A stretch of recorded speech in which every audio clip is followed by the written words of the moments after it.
Бүгінде адамды адам сыйлай білсін, сыйлағанның алдында құлай білсін. Тіріде сыйласпасақ, ертеңгі күн кімнің бар, кімнің жоғын Құдай білсін. Әр пенде қиындыққа шыдай білсін, өзін-өзі мақтылыққа сынай білсін. Көздің тірі кезінде күреспесек, ертеңіміз не боларын Құдай білсін. Bir үшін бір пенде жылай білсін, хал сұрасып, жағдайын сұрай білсін.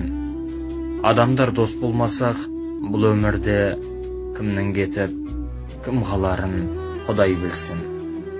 Менде қонақ, сен сияқты бұл өмірге қаяу салып жүрмейік, біз көңілге. Сыйлассақ, адамдықпен сіз біздесіп, содан асқан бақыт бар ма мұн өмірде?